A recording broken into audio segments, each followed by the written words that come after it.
Hey guys, Kurt here, Pontiac Podcast, coming to you live from the 2026 GTO Association of America Convention out here in Loveland, Colorado.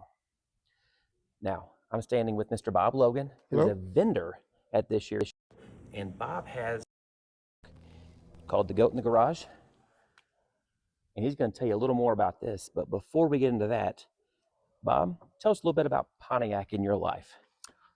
I was 17 and my dad bought a 66 Palomino green GTO. And I have a picture of myself going to a prom with a tie on, sitting in the Goat. It was a wonderful time for 17 to have a car like that. I wish I had it today. Now I got a question.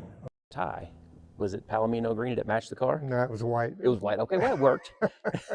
So what color interior was in that? Black.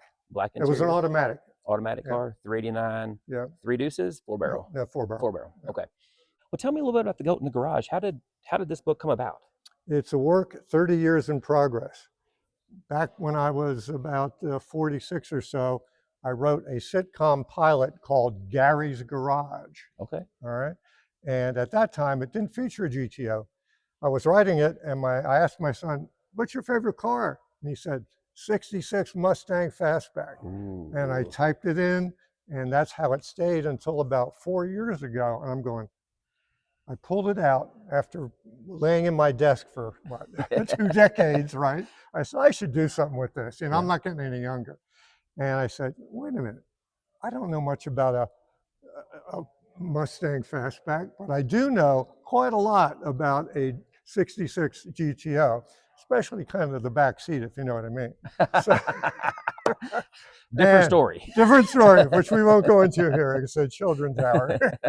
Anyway, I changed it to The Goat, and here we are with the book. Without giving away too much, because we want people to go and buy this, where can they purchase this? They can purchase it on Amazon, and this month or this week or so, it'll be a discounted to, instead of $12.99, it'll be $9.99. So, and for any member, I was noticing earlier, these are all autographed copies. Yeah, right here. If you buy them at the and show, they're discounted. Yeah. So great deal here. Yeah, but $10 here. outside of this week on Amazon. Or any of the other Kobos or anything. Sure. You can also buy it on the an ebook if you want. Okay. On a Kindle and stuff. Nice. Without giving away too much, because we want people to buy it. Yeah. Can you give us a little plot? Yeah. The log line, which we use for its screenplay, is a harebrained husband makes a mistake on a online auction and spends the family nest egg on this beat up GTO, much to the chagrin of his frugal wife. And it goes crazy from there.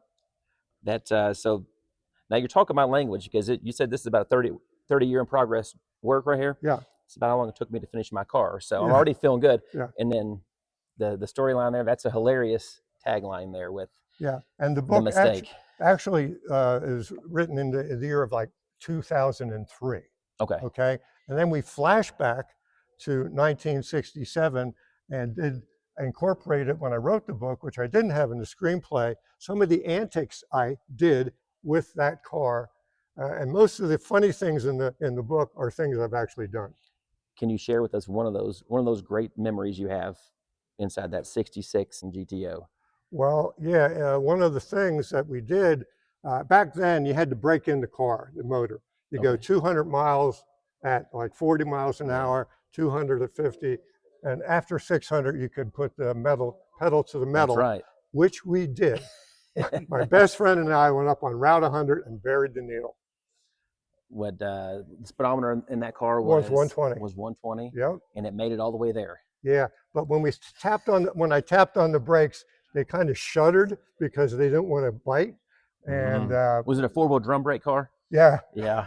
Yeah. And it almost got. Well, anyway, we've survived. We're still here to talk about it, so it's a good time. Yep.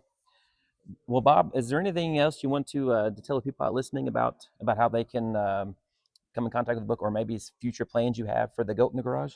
Yeah. Well, the book is published, and like people to buy it. Okay. I gave a seminar today, and one of the guys stand up, he was already read it. He said, "This is the funniest book that I've read in a long time." I went, "Oh boy, I didn't have to pay him any money to do that. He just spontaneously did it, right?" So anyway, I've written the screenplay, which is almost like writing a book again because it's structured completely different. A screenplay is a blueprint for a director to do the different shots and to have the characters correct, Okay. and the dialogue correct. So I did that, and I've made a pitch deck, which I alluded to today and showed the actual pitch deck to raise money to make a film. Okay. To make a film for like Netflix or something, you're talking $5 or $6 million, you know. So you've got to raise substantial coin. So is that the goal? Like get it on some sort of streaming Yep. process? Yep. Okay. Yep. So that's it. I'd like to have someone like Netflix buy it. Yeah. Outright, and I could be creative on the back. We'll try to do that route.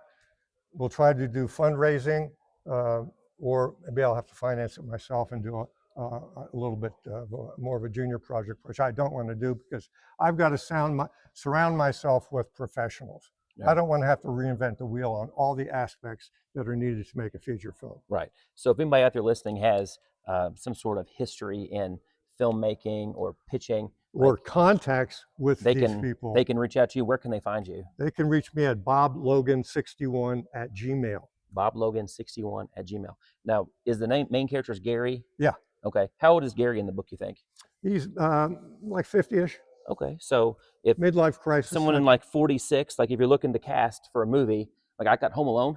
I don't know. I'm just saying, I'll keep it open, Bob. Okay. Well, I'll open it up. my casting director, when she will get in contact with me. Will get in contact. Great. Okay. I wouldn't hold my breath quite yet, but we'll get there. Okay. But you're about the right. How old are you? 46. 46. Yeah. Okay. And my wife doesn't like my car sitting in the garage. That's where she's supposed to park. So I'm just saying, I already have a angry wife about the goat in the garage. So. Oh yeah, that's pretty slick. All right, Bob. Hey, thank you for being here and vendor out here at this beautiful car show. We have lots of cars here. Oh. If you're not here, you should be. Yeah, you should be. Sorry I missed your talk earlier, but okay. We're going to catch up later off camera.